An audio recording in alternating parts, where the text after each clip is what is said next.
Today I'm going to be mixing at least half a gallon of glaze. But before that, my upcoming events are Sales Long 84, September 10th and 11th at Lavelle's in Whitehall. On the 12th, Sales Long 84 will continue, but I'll be doing Spirit Rain's event in Harrisonburg, doing both sales and demos. For October, I have the Kent Plantation House Fall Herb Day on October 3rd in Alexandria. On October 10th, there's the Louisiana Art and Folk Fest in Columbia. I know for November, the Sabine Free State Festival is the 6th, 7th, and 8th in Florine, Louisiana. And I'm pretty sure the following weekend on the 14th, there's the Sugar Day Festival at the Kent Plantation House. I might be wrong on the last one, but I'll make any corrections later. Let's finally get to this video. First and foremost, I actually mixed a little bit of this glaze the other day, but even with the full pint prepared, I used all of that up on 3 larger pieces of pottery. And I still need this glaze for 2 of my students, so I'm just going to do the rest of it up today. It can be a pretty lengthy process involving a lot of dry chemicals, mixing, sieving, a bit of measuring, and possibly some corrections from there. First and foremost, I'm going to add distilled water to the container of dry glaze mix. From there, I'm going to mix it up thoroughly, and yes, I do recommend wearing a respirator because all dry glazes have some amount of silica in them. From there, I have my own setup to get the glaze sieved, and this is the most time-consuming part.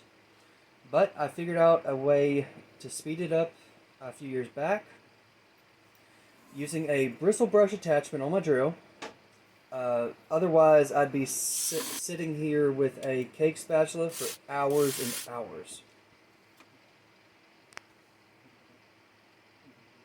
Now, depending on how much glaze you're trying to mix, it's going to take a while to get through this step.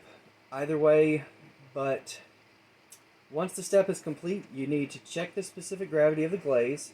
To keep it overly simplistic, specific gravity is a measure of solids per parts liquids. I'm going to get 100 milliliters of glaze and weigh it on a scale. To keep things simple, 100 milliliters of water is 100 grams.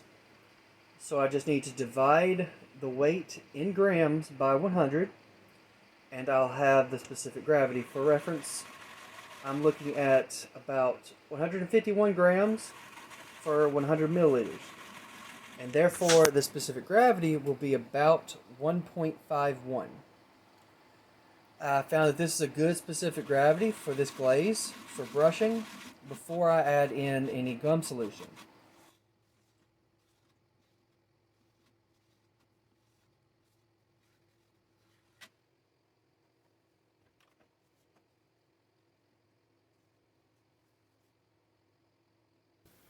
Now that I'm editing, I'm realizing how much longer the video is even after I did all the edits.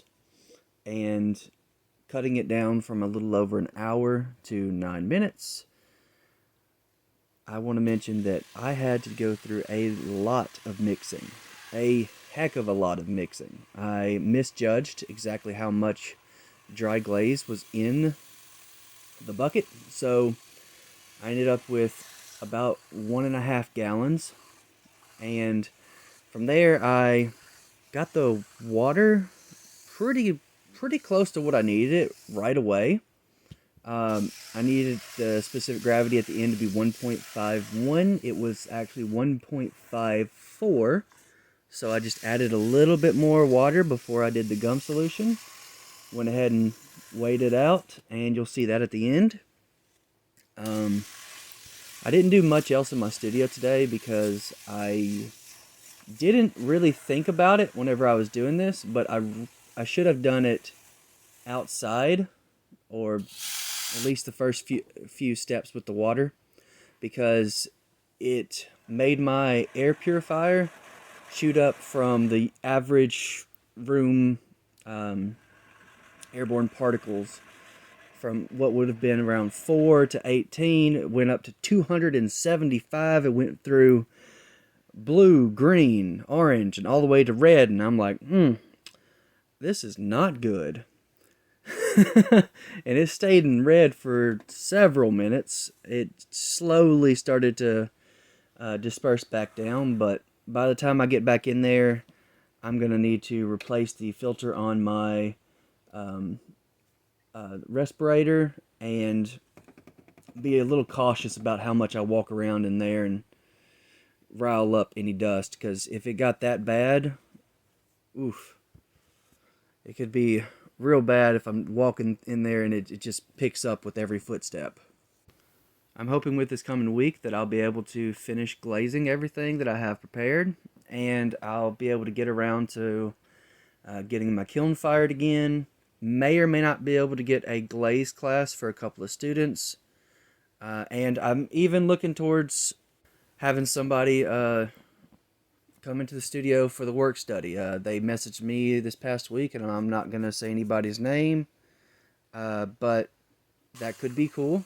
There's always tasks to do around the studio, and I'm not going to make anybody play with any of the dry chemicals except for maybe the plaster, which doesn't rile up as bad as the glaze chemicals, and I don't think there's as much silica in plaster. I don't know the consistency of plaster, but still, this is getting pretty lengthy. There was a lot, and I mean a lot of mixing, a lot of sieving, and I could have sieved it again after I got it all sieved the first time, but I felt like that was a bit pointless because I'm already using a 100 mesh sieve, and that's extremely fine.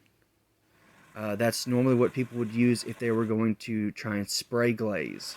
Make sure there's no chunks, no clumps of glaze chemical.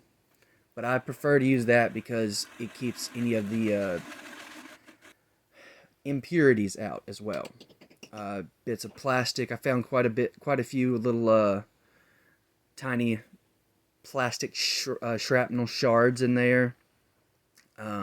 Really microplastics almost.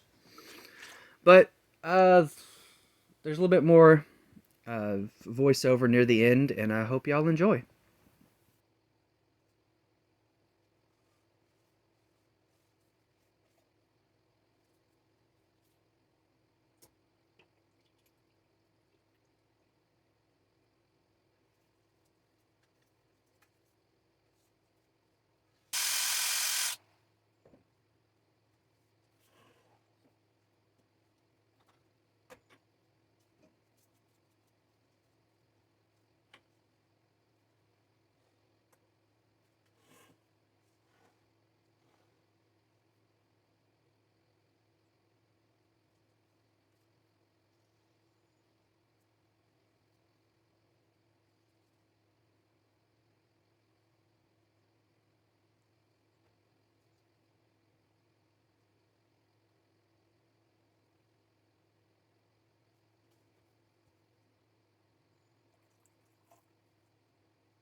You don't want it to be too thick or too thin because it won't adhere to the surface of pottery as well as it should. I mentioned gum solution, and it's actually an additive that helps it adhere to the pottery and improves the brush ability of the glaze.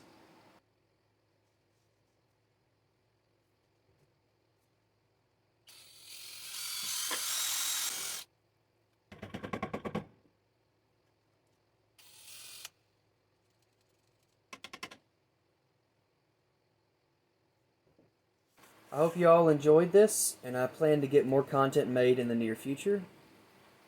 Thanks for watching.